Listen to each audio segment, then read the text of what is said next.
عمر فاروق رضی اللہ تعالی عنہ اور حضرت علی تذاقفہ تشریف لے گئے اور جمعہ نماز کے خطبے میں کہا کہ نجد سے تعلق رکھنے والے جتنے لوگ ہیں سب کھڑے ہو جائیں۔ چاچا اہل نجد کھڑے ہو گئے۔ ان سے پوچھا گیا کہ شہر میں کوئی اویس کرنی نام کا شخص ہے؟ تو سب نے جواب دیا کہ ہم اویس کرنی سے پہلے بالکل ناسا نہیں ہے، البتہ ایک دیوانہ ہے جو لوگوں سے ازدر ہو چکا ہے اور ہر وقت پرانیوں میں رہتا ہے اور آبادی کی طرف بالکل نہیں آتا۔ حضرت عمر اور حضرت علی نے کہا کہ وہ کہاں ہے، ہمیں اس سے ملواؤ۔ کی گئی کہ وہ وادی ارنا میں اونٹ چراتا ہے اور رات کو روکھی سوکھی کھا کر سوتا ہے، کسی سے بھی بات نہیں کرتا، وہ کھانا جو ہم لوگ کھاتے ہیں اس کو پسند نہیں کرتا، لوگوں کو خوش دیکھتا ہے تو روتا ہے اور جب لوگوں کو روتے ہوئے دیکھتا ہے تو خوش ہوتا ہے۔ جب حضرت عمر اور حضرت علی وادی ارنا میں پہنچے تو انہوں نے دیکھا کہ خواجہ اویس کرنی نماز ادا کر رہے ہیں اور ان کے اونٹوں کو فرشتے چرا رہے ہیں۔ جب خواجہ اویس نماز سے فارغ ہوئے تو حضرت عمر نے آپ کو السلام علیکم کہا، جواب میں حضرت علی نے آپ سے نام پوچھا، جواب دیا کہ میرا نام اللہ کا بندہ ہے۔ حضرت عمر نے کہا کہ اللہ کے بندے تو ہم سب ہیں،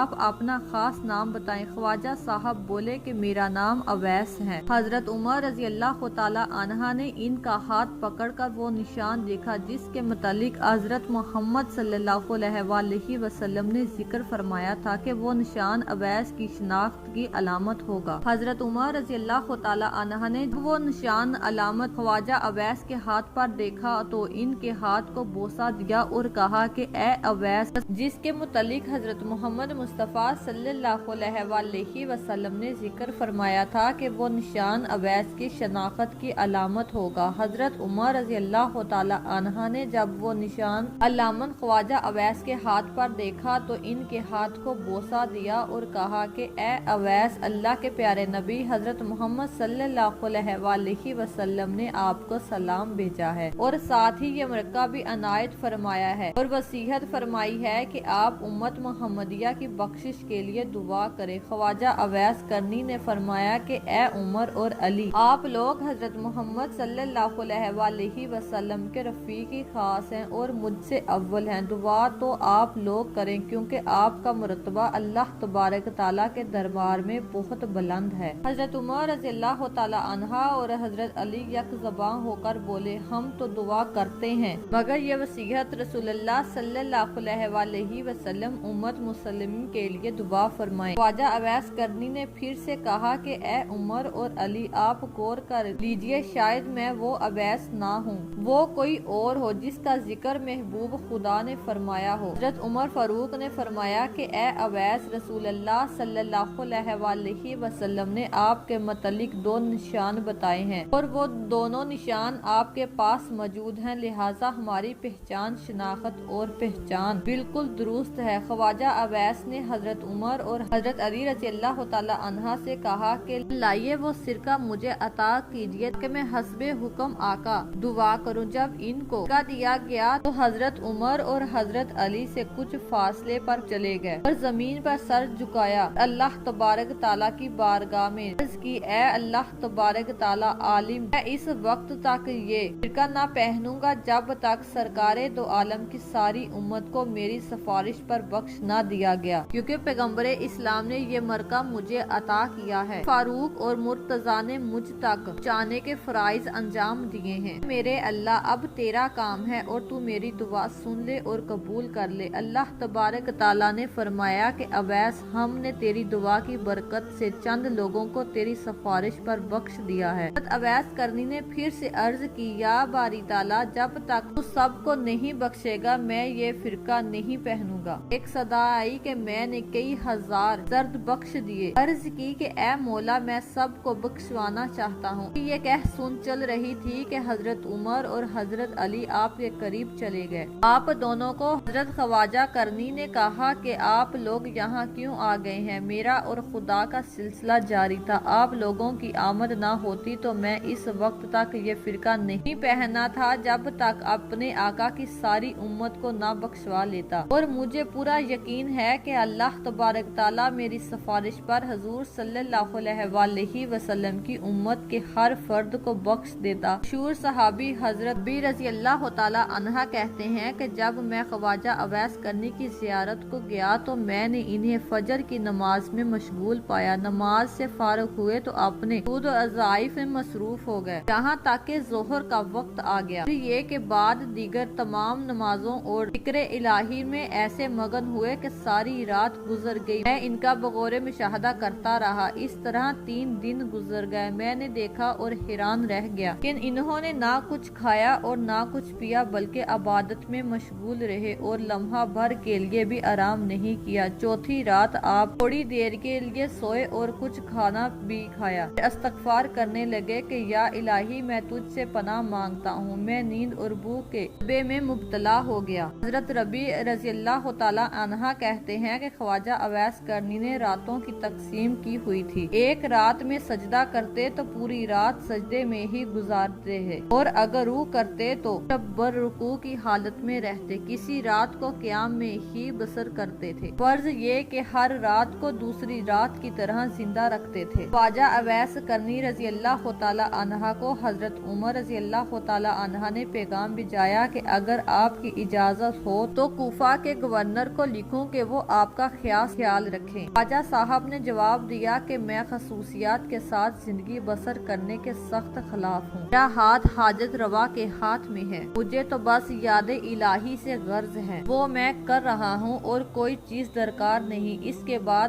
آپ نے کوفہ بھی چھوڑ دیا اور کسی اور علاقے میں نکل گئے جہاں آپ کو کوئی تلاش نہ کر سکے۔ ایک دفعہ کا واقعہ ہے کہ حضرت اویس کرنی کو آپ صلی اللہ علیہ وآلہ وسلم کے دیدار کا شوق ہوا، اس قدر پیدا ہوا کہ انہوں نے مدینہ آنے کا ارادہ کیا۔ اب ادھر انہوں نے ارادہ کیا، ادھر آپ صلی اللہ علیہ وآلہ وسلم کو کسی غزوہ میں شرکت کرنے کے لیے مدینے سے باہر جانا پڑا، لیکن آپ صلی اللہ علیہ وآلہ وسلم نے حضرت عائشہ رضی اللہ تعالی عنہا سے فرمایا کہ میرے جانے کے بعد شاید کوئی مہمان آئے، اگر وہ یہاں آئے تو اس کی خوب خاطر کرنا اور ان کا ہر طرح سے خیال رکھا جائے، کیونکہ وہ بڑا ہی عارضہ انسان ہے، اور میرے آنے تک اس کو روکنے کی کوشش کی جائے، اور اگر وہ نہ رکنا چاہے تو مجبور نہ کیا جائے، اگر اس کی شکل و صورت یاد رکھے۔ یہ ہدایت دے کر رسالت آپ خود غزوے میں شرکت کے لیے روانہ ہو گئے۔ بعد میں اس خواجہ اویس کرنی مدینہ تشریف لائے۔ ان کو جب پتا چلا کہ حضور سرکار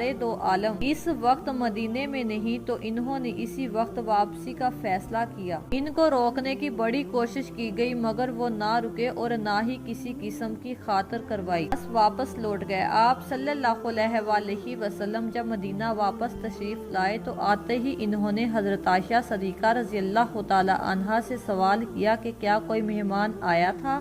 المومنین نے عرض کیا کہ اے اللہ کے رسول، ایک شخص جو کہ یمن سے آیا تھا، اس کی شکل و صورت ارواحوں کے جیسی تھی کہ وہ آپ کو نہ پا کر وہ ایک لمحہ بھی یہاں ٹھہرا اور چلا گیا۔ آپ صلی اللہ علیہ وآلہ وسلم بولے کہ عائشہ پتا ہے کہ وہ کون تھا؟ عرض کی کہ یا رسول اللہ میں بالکل نہیں جانتی۔ آپ صلی اللہ علیہ وآلہ وسلم نے فرمایا کہ وہ اویس کرنی تھا جو میرے دیدار کے لیے یہاں آیا تھا اور دیدار کی حسرت دل ہی میں لے کر واپس چلا گیا، اور وہ ٹھہر نہیں سکتا تھا کیونکہ اس کی ایک والدہ ہے جو بوڑھی ہے اور آنکھوں سے معذور ہے، اور اس کی دیکھ بھال کرنے والا کوئی نہیں ہے، اس لیے اس کو ہر حال میں واپس جانا تھا، اور یہ وہ شخص ہے جو اللہ تبارک تعالیٰ اور اس کے رسول کا سچا چاہنے والا ہے، اس کو صرف ذکر الہی سے غرض ہے اور وہ کسی چیز سے نہ معروب ہے نہ متاثر۔ اویس کرنی میرا عاشق ہے، اللہ اسے محبت کرتا ہے۔ حضرت عائشہ صدیقہ رضی اللہ تعالی عنہا نے جب یہ باتیں سنی تو اس کو خواجہ اویس قدمی کے مقام پر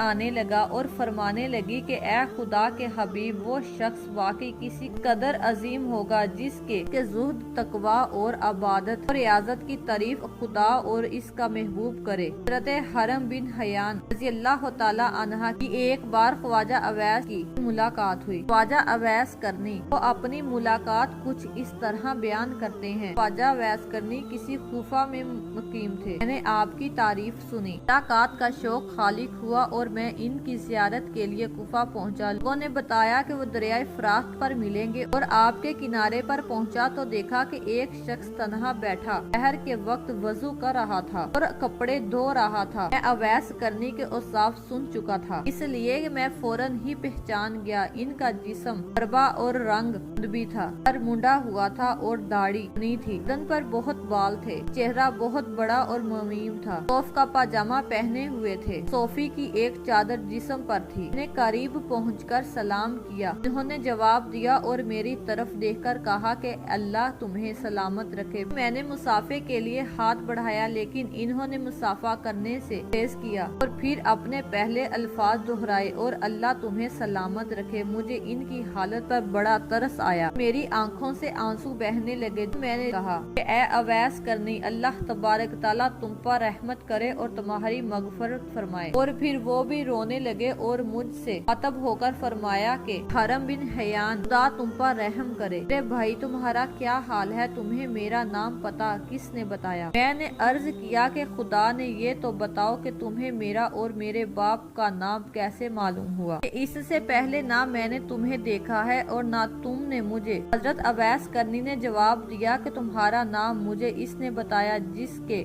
علم و قبر سے کوئی چیز باہر نہیں، اور میرے روح نے تمہاری روح کو پہچان لیا۔ مومن کی روحیں اور ایک دوسرے کو پہچان لیتی ہیں۔ میں نے عرض کی کہ اللہ کے رسول صلی اللہ علیہ وآلہ وسلم کی کوئی حدیث مبارکہ سنائیں تاکہ میں اسے یاد کر لوں۔ حضرت اویس قرنی نے فرمایا کہ میں نے سرکار دو عالم صلی اللہ علیہ وآلہ وسلم کی شرف صحبت حاصل نہیں کی، البتہ حضور صلی اللہ علیہ وآلہ وسلم کے صحابہ اکرام کو دیکھنے کی سعادت نصیب ہوئی ہے، اور تم لوگوں کی طرح ان کی زبان سے میں نے بھی حضور صلی اللہ علیہ وآلہ وسلم کی حدیثیں سنی ہیں، لیکن میں اپنے اوپر یہ دروازہ کھول کر ہر منفتی قاضی کہلانا پسند نہیں کرتا۔ مجھے خود اپنے نفس کے بہت سے کام ہیں۔ یہ کہہ کر وہ میرا ہاتھ پکڑ کر سونے لگے۔ میں نے درخواست کی کہ پھر قرآن حکیم کی ہی آیات نہ دیجیے، میرے دل میں آپ کی زبان سے قرآن سننے کا بے حد اشتیاق ہے۔ میری آپ سے محبت و عقیدت اللہ کے لیے ہے کہ آپ میرے لیے دعا فرما دیجیے اور کچھ وصیتیں دیجیے۔ میری درخواست سن کر اویس قرنی رضی اللہ تعالی عنہ نے اعوذ باللہ من الشیطان الرجیم پڑھا اور چیخ مار کر رونے لگے۔ پھر فرمایا میرے رب کا ذکر بلند ہے، اس کا قول سب سے سچا ہے، اس کا کلام سب سے اچھا ہے۔ یہ کہہ کر انہوں نے آیات کی تلاوت کی۔ حضرت اویس قرنی نے ان آیات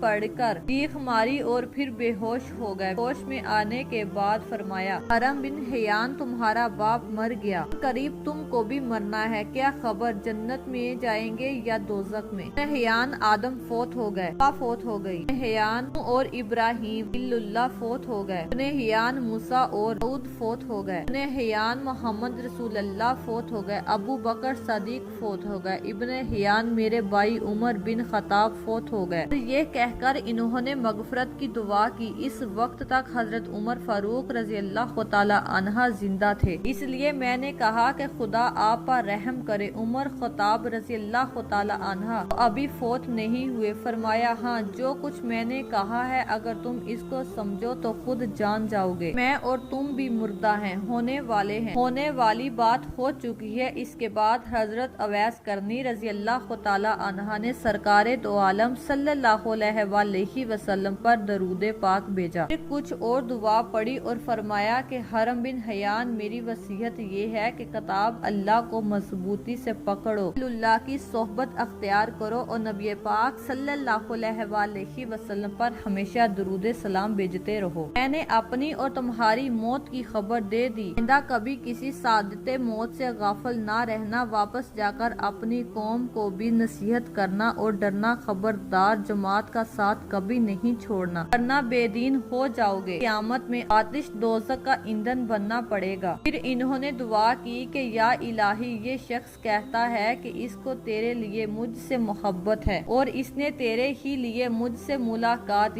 کی، اس لیے اللہ تبارک تعالیٰ مجھے توفیق دے کہ میں جنت میں اس کا چہرہ پہچان جاؤں اور دارالاسلام میں بھی اس سے ملاقات ہو۔ وہ دنیا میں جہاں کہیں بھی ہے اس کو اپنا حفظ و ایمان میں رکھنا، تو قناعت عطا کر اور اس کو اپنی نعمتوں کا شکر گزار بنا اور اس کو جزائے خیر دے۔ دعا کے بعد اویس قرنی نے مجھ سے فرمایا کہ حرم بن حیان، میں تجھے اللہ تبارک تعالیٰ کے سپرد کرتا ہوں، آج کے بعد میں تم کو نہیں دیکھوں گا، مجھے